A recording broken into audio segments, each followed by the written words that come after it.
só deixa eu só retomar.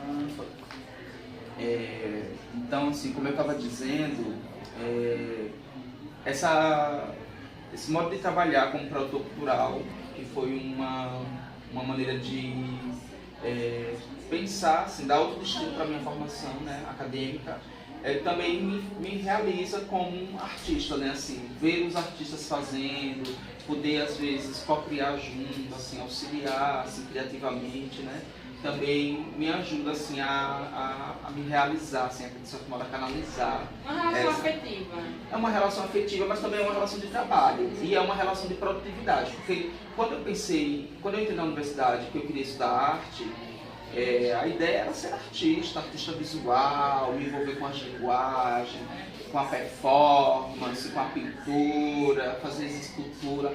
Só que no meio do caminho eu percebi que talvez esse não seja o meu caminho, assim, né? Então eu trabalho hoje com atividades que estão em torno da arte, mas que não é a produção artística necessariamente. Qual é o seu vínculo afetivo com a Casa Cosmos? A Casa Cosmos é o lugar onde eu moro, né? Eu moro aqui e também quando eu entendi que esse lance de ser professor é uma coisa muito complicada e muito delicada, eu pensei assim, que talvez a escola é um lugar legal, mas que talvez eu precisasse de um pouco mais de liberdade para poder pensar um ensino de arte da maneira como eu gostaria que acontecesse, né? Não que esse ensino de arte fosse suplantar o que existe na escola, mas que fosse talvez uma alternativa para o que existe dentro da escola. Então, eu vim morar nesse espaço para construir esse lugar, que a ideia é a gente fazer sempre realizações, eventos, exposições, vivências, oficinas, situações e acontecimentos com arte aqui, né? Então, é um projeto de arte e de vida, né? Assim, mistura. Então essa relação afetiva, ela é primordial, porque sem afeto as coisas não andam. Sem afeto a gente nem sai de casa, né? Qual é a sua opinião sobre a exposição da professora Elaine? Ah, sim, a exposição Uma Senhora Xícara de Café. Olha, esse trabalho a gente montou a partir de uma seleção pública, né? A gente recebeu um recurso, a gente disputou um edital, conseguimos um prêmio e com esse prêmio a gente está desenvolvendo uma série de ações artísticas. Uma dessas ações é a exposição, né? E também as atividades de oficinas que estão acontecendo paralelamente, as visitas guiadas, as mediações, né? Então a gente recebeu esse recurso para construir esse projeto dessa maneira. E foi feita uma seleção, a gente lançou uma convocatória e uma comissão composta por várias pessoas que têm relação com a arte, decidiu e escolheu esse projeto.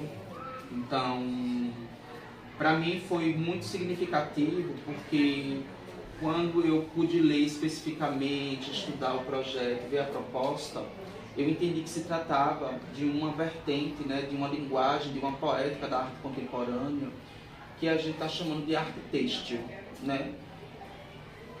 Conversando com a Elaine depois, assim, informalmente, eu disse, olha, quando eu fui olhar os trabalhos de perto, eu fiquei em dúvida se era uma exposição de fotografia contemporânea ou se era uma exposição de arte têxtil, né? Assim, então, esse híbrido que existe entre a fotografia com uma linguagem clássica na arte e a experimentação têxtil como algo contemporâneo, como um tipo de extravasamento que é a pesquisa visual da própria artista. Isso me deixou assim muito, eu diria assim, entusiasmado, assim, me fez ver que existe no arranjo, no dispositivo, assim, uma originalidade diante de tudo que a gente vê, tem sido feito, né? Então, a homenagem, como ela se volta para as companheiras, né? Como esse é um projeto de arte contemporânea feito por mulheres e que representa mulheres, então respondendo a uma grande questão, né, que foi lançada há 50 anos atrás pelas feministas norte-americanas, que era aonde estão as grandes mulheres artistas, né? Porque quando a gente fala de história da arte, predomina a presença de homens, né? Assim, ainda é uma história muito centrada na produção masculinista, né? De modo que as mulheres historicamente foram invisibilizadas, né? Então montar esse trabalho também responde a essas demandas sociais de visibilidade e protagonismo de mulheres, um projeto sobre mulheres, falando para mulheres, né? Sobre mulheres. Então, para mim é uma satisfação imensa, assim, eu acho uma exposição belíssima, acho os trabalhos incríveis. A gente aqui também, de um certo modo, eu também me envolvo um pouco com arte têxtil, porque aqui a gente também movimenta uma coletiva, chama Coletiva Crocheteando, que é uma reunião de várias artesãs que dominam várias técnicas, bordado, crochê, costura criativa, né? São artistas e são artesãs também. Então, quando a gente viu que se tratava de um projeto que falava sobre artesãs, de um certo modo atravessada pela artesania e tal, e com mulheres, isso também, assim, a gente meio que foi um espelhamento, assim, a gente se encontrou, assim, como coletiva, também, assim, no conjunto da exposição, né? Então, a relação afetiva está nesse campo, assim, dessa identificação também, e a necessidade de mostrar mesmo, assim, evidenciar esse trabalho minucioso, lento às vezes, humano, que é o artesanato, assim, né? Que é a vida das artesãs também.